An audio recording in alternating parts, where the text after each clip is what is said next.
And good day, everybody, and welcome back to the SMART podcast, where S stands for self-care, M is for mindful growth, A is for adaptive learning, R is for rhythmic operation, T is for thriving community, and P is for performance. Today, I have Adam Torres with me, who is going to dive right into the thriving community and something that he feels deeply passionate about. It's actually something that we're doing right now on a podcast, so stick with us. We're going to learn a lot on why this matters to you. Adam, welcome to the show. Tell us a little bit about yourself, and then we'll dive right into some of the subjects I know you feel deeply passionate about. Oh man, Walter. Hey, first off, I'm happy to be on your show, The Dutch Mentor. I should call you the Dutch Mentor. Should I call you Sensei? Like, what should I? Come on, man. I'm excited here. Listen, you can call me whatever you want, just don't call me late for dinner. That's what I'm talking about. Again, glad to be on this show. So a little bit about myself. I'm known for definitely in the podcasting space. I've done over 6,000 episodes. What I'm best known for is the Mission Matters series of show. And man, I'm blessed. I get to travel the world, interviewing individuals, organizations, stages, virtual, you name it, doing every type of interview you can imagine. So that's my background and that's what I do. And I'm really excited to talk a little bit about the upcoming book I have, 1 Billion Podcast, The Future of All Media, which is coming out in November, man. And in it, I make the argument that there's going to be a billion podcasts one day. Some people say I'm crazy for saying that, considering there's only 4 million right now, give or take, 100,000 or two. But man, that is the future of all media. And I'm pumped, man. I'm excited about it. We're in the right place, the right time. I think so too. Certainly, it's a space that it keeps expanding. And, one listener at the time, I always said, today, if I can have an impact on one person, that is great. Of course, we all hope to be having a positive impact on many in the future. Well, listen, my audience are emerging leaders of, in any industry. So it's agnostic to what they do on a day-to-day basis. But it is very important to why they do things. So Yeah. why don't you tell me, start off with why podcasting? Where does that come from? And then we'll dive into the what and how. Yeah. Well, first I'd like to all the emerging leaders out there or, seasoned leaders out there that are like, what's this podcast guy talking about? Like maybe you don't even listen to many podcasts except for the Dutch Mentor, of course. I'll tell you, I didn't start out as this media guy or person that wanted to be behind a microphone. I was in finance. I was a back office guy. There's no way. I thought podcasting, writing books, personal brand, I thought all of that was silly. If I'm being honest, like I didn't really understand any of it really. And the first show that my company actually started, the only reason why I did it is because I looked at the other co-founder. He looked at me, his name's Shirag, and he's like, well, somebody's got to do a podcast. I'm like, I'm not doing. He's like, yes, you are. And I said, I need to focus on sales and partnerships. Yes, you are. I said, well, in that case, if you're going to make us some money, yeah, okay, I'll do the podcast. But I didn't want to do this. And I'll tell you what, Walter, I was so scared with my very first show, even going back before that. I didn't use my real name on the show. I was scared. I was deathly afraid anybody even find out that I had a show. I was so scared in the beginning that I did 1,500 interviews before I would be in front of camera. Think about that. Audio only interviews. You turn a camera on me and I would like completely blank out and I'd be like, what? I couldn't even say my name straight. So only reason I say that, Walter, is because I want some of those that are listening, maybe if they think I'm somewhat polished now, or maybe he can do it, I can't do it, this, that. No, I was the world's worst podcaster. In my book, I actually have a section there where I said my buddy, he bought the domain and he said, that's going to be my fan club name. He said, you're either the best or you're the worst because you've done over 6,000 interviews and you're not a household name. So one of the two, but I want others to think about why they would create a podcast. It really comes down to their purpose and their message. Some people do it because they want to build a business, they want to network, they want to expand. Some people do it for legacy. Some people have some knowledge or gift or something that they want to pass on to their children, to their grandchildren, to future generations. Some people do it for branding or marketing, and they want to they understand that really Andy Warhol once said that everyone in the future will have their 15 minutes of fame. Well, I would say that in the future everyone will be a media company, and once we all realize that these social media channels, all these other things that we're media companies. That's what we all are now. If you've ever set up a Facebook account and you have a public post, you are a media company. Whether you realize it or not. Now, whether or not you're getting paid for it, That's where I say you should be starting a podcast. You should have ownership and you should be in control of your content and your platform. And that's exactly what podcasts allow you to do. Yeah, that's wonderful. So it's a really, really good suggestion. And the thing is that people going after their purpose and passion and finding themselves through trial and error. I think I really love the statement Elon Musk said some time ago about, we need to stare fear in its face, directly in the eyes, and then fear will go away. Well, sometimes you do that without turning on the camera to find that level of comfort.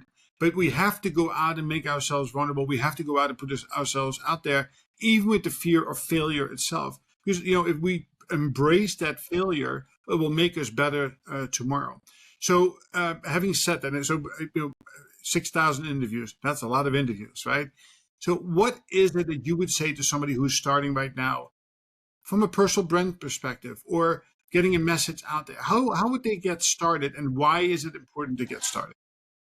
Well, the getting started part is easier now than ever. So I started in this 9 years ago. 9 years ago, way back when, for the youngins listening, we used to have to do all this hard editing and all these other things, or at least you were supposed to. Let me tell you, my first 300 episodes weren't edited. I didn't even know. I was like, I'm just gonna put. You couldn't even call it a show. You could say it was recording a phone call and uploading it to some random app that I barely knew what it did. That was my first actual show. But you know, we built an audience from that, which is amazing. And to those early listeners, if you're listening to this, thank you, because it gave us the support and the drive to know that it was possible. But if you're starting out today, I mean, there's two, I like to say there's kind of like two different categories. There's the do-it-yourselfers, which is completely okay. And then there's those that maybe you built a pretty good sized business and you don't have time to start figuring things out. I'll answer your question first for the do-it-yourselfers.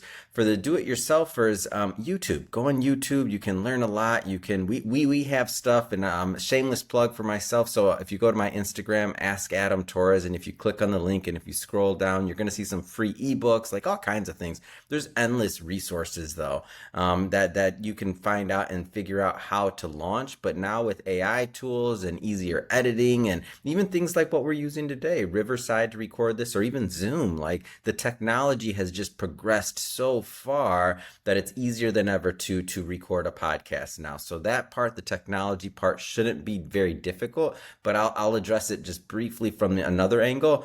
Who should you interview? Who should you bring on? Bring on your buddies. Just bring on your buddies. Don't make it difficult. Don't have a conversation. Record it.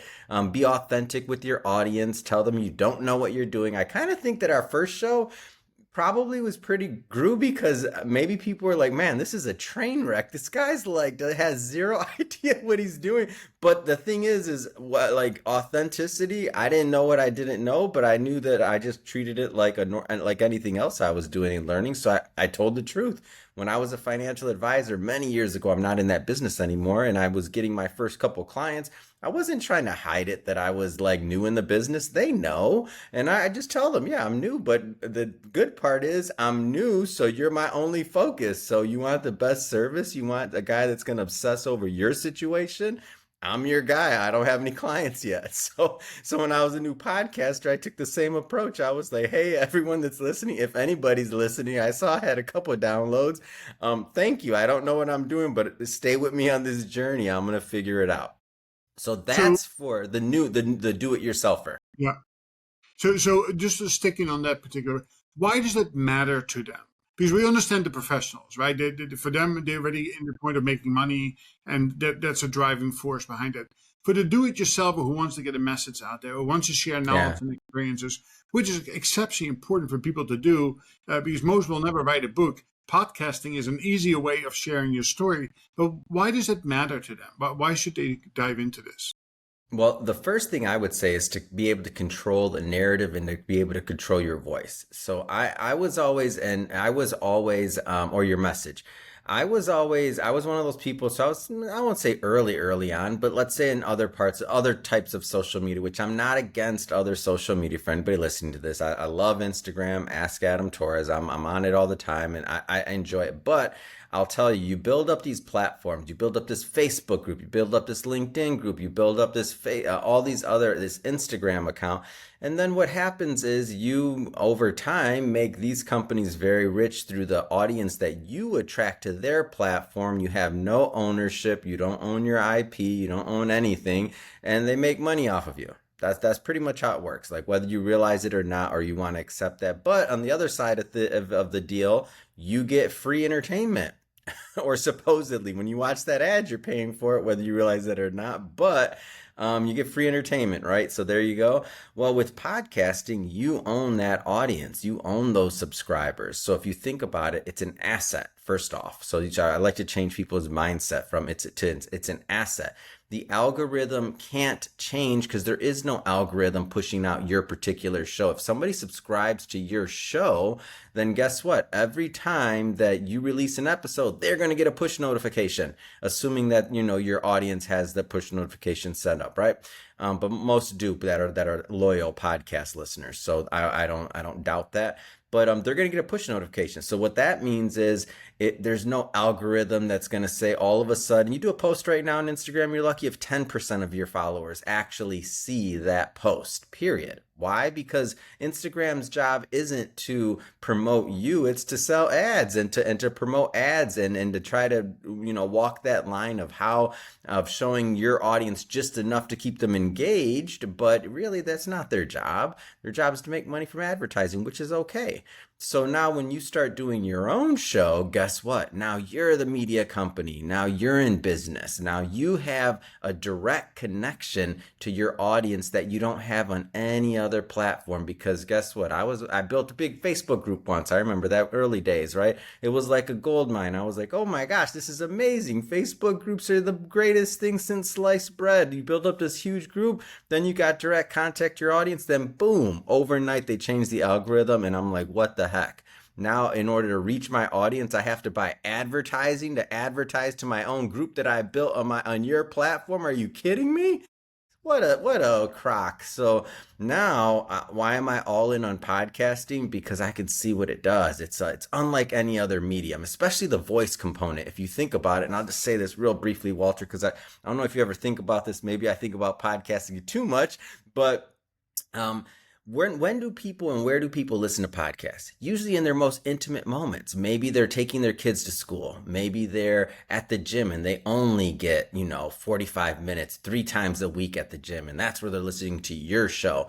Maybe they're listening to it on their walk to work. And how do most people listen to podcasts? They normally listen to them with earbuds in their ears.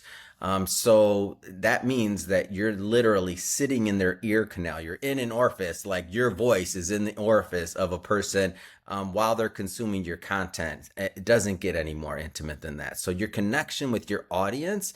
I've been to cities where I've never been. The first time I went to Washington, D.C., I was, which was actually just a year ago, I was covering a conference out there for Women's Equality Day, and people were running up to me, hugging me, because they've been listening to the show for years. I never even been to Washington, D.C. I didn't know these people, but I loved it because I'm like, I was their guy and they've been listening and they enjoy the content. And it's like people are inviting you into their home. You become a part of their family. Nothing else like being a podcaster. Yeah, it's very, very, very powerful. And you're so right? It's not about looking at me or looking at you. It's really about what goes in. And hopefully, what I try to convey is that, listen, we can talk about things all day long. By Monday morning, they have forgotten everything that we said. Is that what they do with that information? So, we'll leave in a couple of seconds, and because I have one more thing I want to dive into a little bit, is that taking an action out of this conversation is going to be the best thing for them, right? Get on the road and start doing something with that information, because otherwise, again, it's sort of lost. It is, for me to putting yourself out there is a really good reason. People have to remember that it's quality, consistency, and adding value to the conversation, any conversation. Mm-hmm. And it is, and making that your ethos as you put out a podcast. But also people need to remember that this also becomes part of your digital profile. So if you're out there looking for a job, you can't find anything, rather than writing just stories on LinkedIn or posting or liking or commenting, by starting a podcast and start talking about your story and your experiences, you might just have somebody look and say, listen, I like this guy. Like I want to learn more about that, and they could maybe be a really good fit. So it is multi-purpose in that sense. Give me a quick snippet about the professional part of it, and then we'll close it up with what you would suggest people can do today Yeah. to get one step closer to being part of that $1 billion club of podcasts. Yeah. If you're someone that is, you built a business, you're not a do-it-yourselfer. You don't really have time to start figuring out the podcasting side of things. And I don't care what type of product you sell. I'll give you an example. So my company, we've launched over 250 shows. And one of them, it was a VC, just for example, invest in other businesses. He uses that podcast to raise money, and he's not like begging for money. He's just he brings on founders onto his show, and people get to know his name, who he is, the type of people, and he attracts investors to his show. So I don't care if you're a plumber, I don't care if you're a VC, I don't care what line of whatever business you're in. You're looking for a job. But if you're out there and you're really serious about it, and you're a professional, you have a good business, I'd say be a little bit more thoughtful. Don't just jump into a show. Hire a shameless plug, hire a company. It doesn't have to be ours, but hire a company, figure out, be a little bit more methodical. And the only reason I say this is because you're a representative of your business brand as well. So if you dump a bunch of money to marketing, you have a business brand out there, you don't want to just go out there willy-nilly and start just doing some things, because it's a little bit different. Like you're the CEO, you're talking one to many. That's the beautiful thing about it, is that it's one to many, and you get to reach a lot of people, including your customer base. Because now essentially what happens is every one of your customers can listen to that show, which means they have direct access to the CEO, and now they feel a certain connection and an affinity to the brand and product. So that's a huge, huge win for those of you. If you're further along in business, you know what I'm talking about. I don't think I have to go much further in that, but be careful. But if you do figure it out, you hire the right company, you have the right team, the right producers, launching your show, man, it's life changing. It's completely changed my life, my business. We probably get, I'd say 90 over the course of 9 years. In retrospect, I didn't know this at the time, Walter. Over the course of 9 years, probably 90% of our clients in one way, shape, or form either listened to the show, came on the show, heard about the show. They already knew who we were before my salespeople ever called. I think that the way you come across, get people feel trust, right? And that when there is a trust relationship, it becomes much easier to build a partnership after that. All right, leave us with 1 or 2 action steps that anybody can take today to put themselves out there and be part of that big club that you envision for the future. Yeah.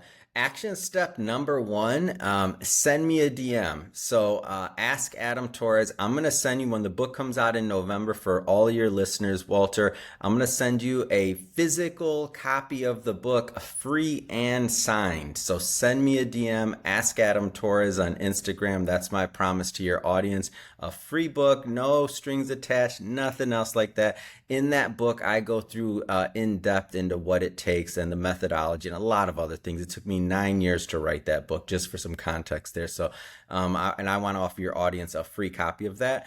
So that's step number 1. Step number 2, I would say start thinking about, if you've never been that big of a podcast listener, I'd say start listening to some more shows. Like, it doesn't have to be my show. I'm not plugging, but shameless plug for the entire industry. Like, start becoming part of the industry and start thinking about it. And I'd say step number 3, give it a shot on going to other shows. The way that we met, and this is a plug for the great work that they do at Podmatch. And if you have a link, Walter, I mean, obviously share that with your audience if you haven't already. Because we'd love for you to get some shine for that. But really and I don't get paid for bringing them up. I don't do any of that stuff, but I just mean that's how Walter and I met. And I think that they're doing great work, and I'd hope that other people, if maybe you don't start a show immediately because you're like, that might be a lot, but maybe start by going on other people's shows to get your feet wet and get going like that. But I'd say those would be my top steps. And don't forget, send me a message. I want to send you that free book as soon as it comes out in November. Listen, it sounds like a phenomenal gift, and I'll put it into text to remind people what they need to do as a 1, 2, and 3 action step itself. Again, this will fall into my category on the app on the Thriving Community. Listen, there's just another way of making meaningful connection with people and putting yourself out there as a guest. is certainly a great way to get started. Adam, thank you for a very energetic conversation. I think we put people on the right road and for the right reasons. And hopefully people will take some action out of this. Again, thank you very much for joining us. Look forward to our next podcast in the near future. Come check us out on all of the platforms and have a great day. Thank you, Walter. Get him, Dutch mentor. There you go.